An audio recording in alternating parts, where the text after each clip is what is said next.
Praise the Lord, saints. This is Elder Adrian Heyman. And what I've been looking at over the past year, really, I meant to talk about it sometime, but the subject would always escape me. But I believe I'm pretty much got it now. We have done ourselves a disservice in this country. The reason why I say that, of course, there's a lot of things one can argue for or against it. But in terms of Black history, or even minority history, whether it be Latino history, Native American history, what you may think about, we have this tendency to disregard it.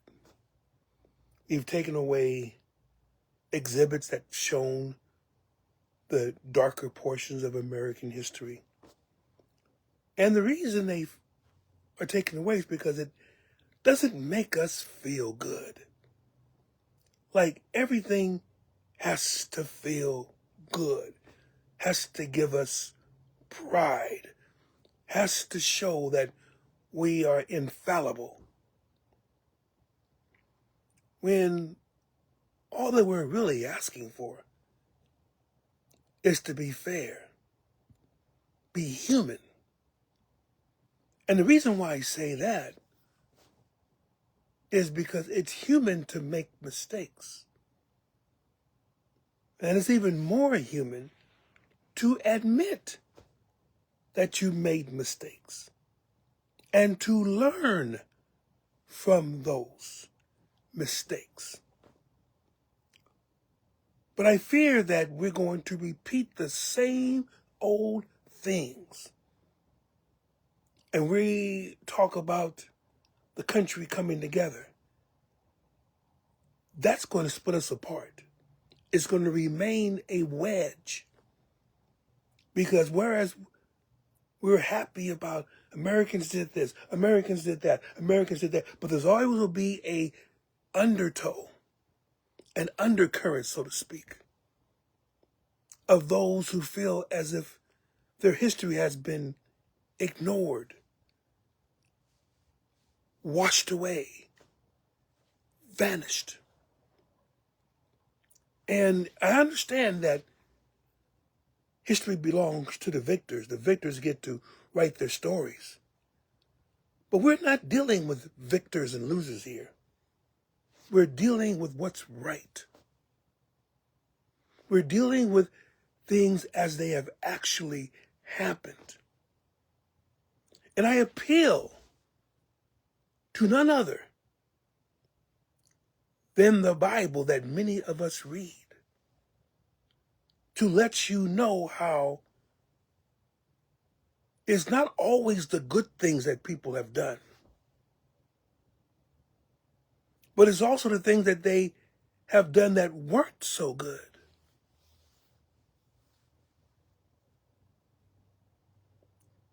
And that didn't take away from their status. But because they admitted their mistakes, it made them even more human. And we now have an ability to be like them, not in what they've done bad, but in what they did to correct. And how many times do we make mistakes? I don't care who you are. You have made mistakes. Sometimes those mistakes have been against other people. Now, this is not to say that you should be punished for your parents' sins. If your parents have been racist, but you are not, you are not to suffer for what your parents have done. However,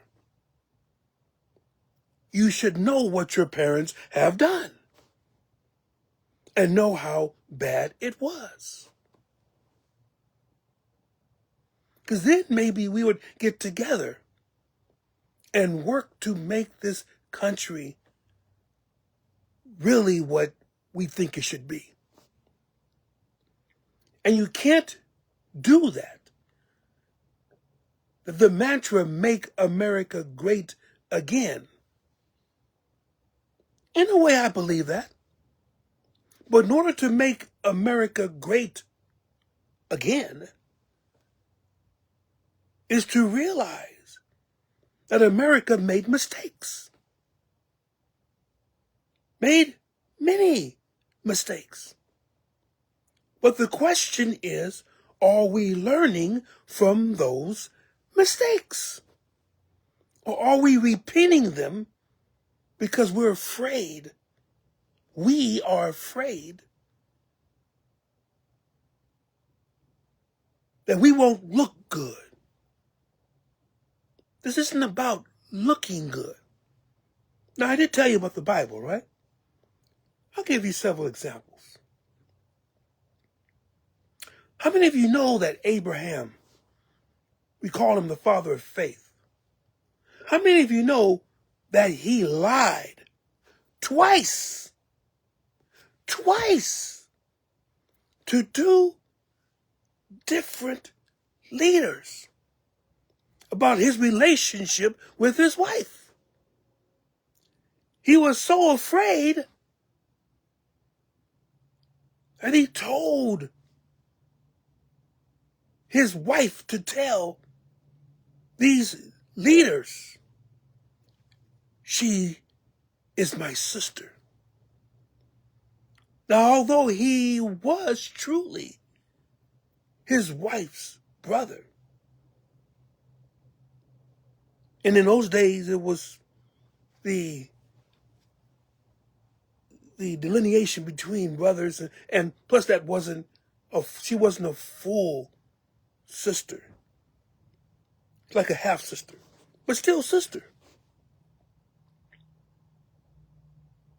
But the fact was that a man who was supposed to have faith didn't show that when he was afraid of these leaders, the king of Egypt, the king of the Philistines.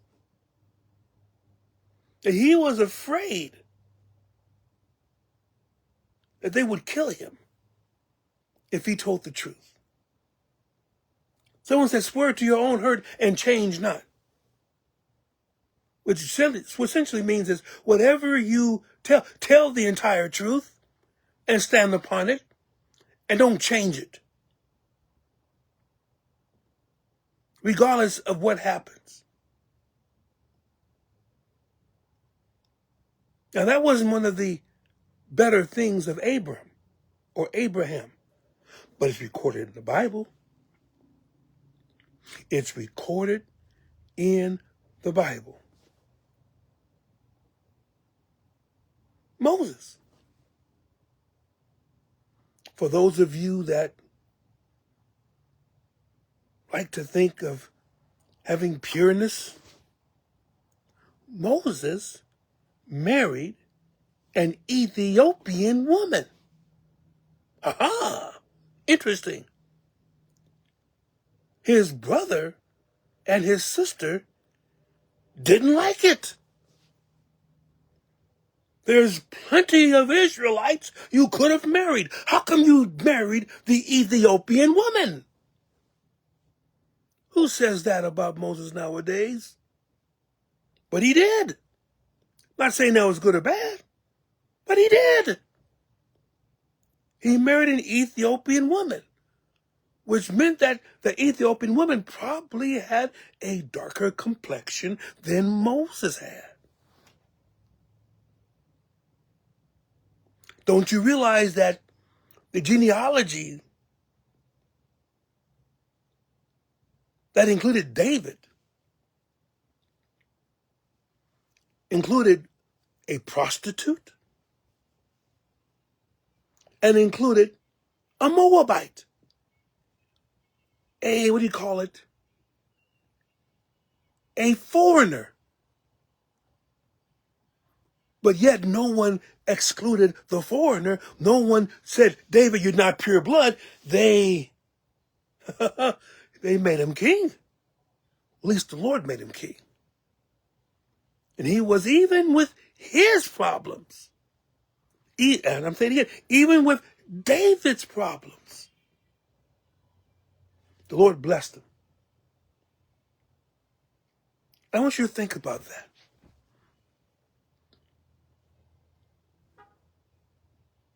We should be able to look at our history and see what we have done right and what we have done wrong.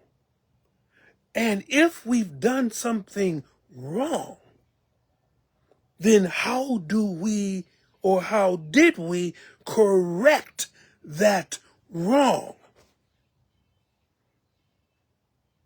So in other words, let's know what the things are that we didn't do so good.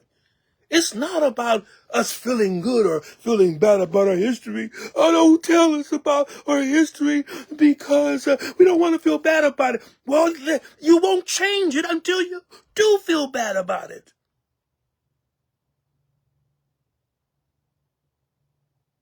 And that's true. Men won't change until they are provided with proof that what they're doing is destructive.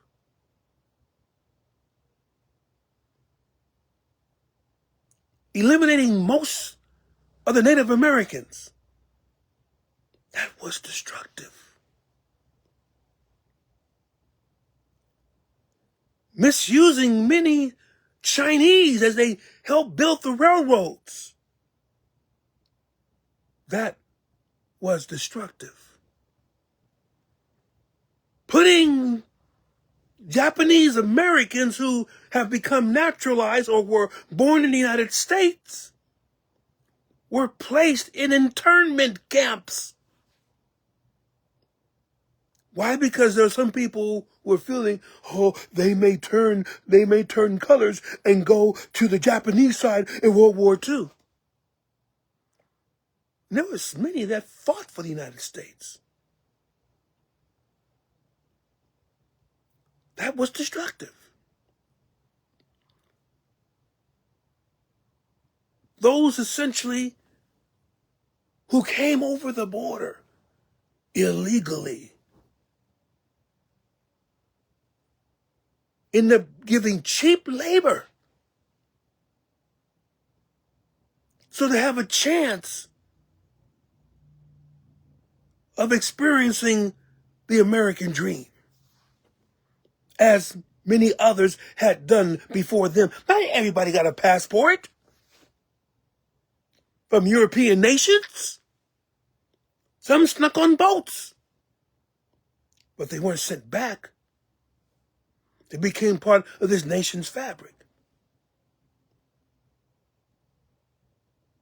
And of course, those who were dragged from Africa. Some of them, they were sold by our own brethren, but you didn't have to take them. Again, I'm not saying you personally, but your ancestors took them, put them on deplorable conditions on ships where many of them died and they were thrown overboard, then sold. And even though most Southerners did not own slaves, let me make that clear. Most Southerners did not own slaves. Why? Because you had to have some money to own a slave, even one. And if you have 200 and 300, you had to be practically rich to own slaves. But the way that the slaves were treated, number one, was not even conducive to them being slaves being regarded as men and women, but they were somehow subhuman. Somehow they were subhuman. And then those that didn't own slaves were only too happy to go with the system because that meant that they were of a higher level than the slaves. I may be poor, but I'm not an inward. Then, of course, after slavery, all the things that took place. But that's part of our history. You don't tell our history unless you show our history. Not all the accomplishments and achievements, and America did great in World War I and World War II and became the greatest superpower the world has ever seen. Yeah, that's great. That's wonderful. But there are contributions by everybody that are not mentioned, which is why we became the greatest superpower the world has ever seen.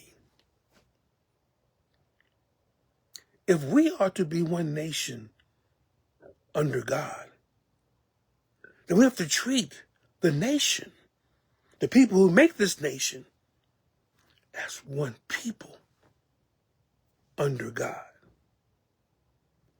One people treated the same. Some need help, then help them. Don't say, well, you get by your own bootstraps like everybody else did. They already started with 2 strikes against them, and you're telling them to pick themselves up by their bootstraps. You didn't all. Now, again, I'm not blasting anyone who doesn't have racist views. If you're one that essentially you know that what your ancestors did was wrong, but you're working to change that attitude first with yourself and then with others, how can I get mad at that? How can I misunderstand that? But it has to start somewhere. It has to begin somewhere.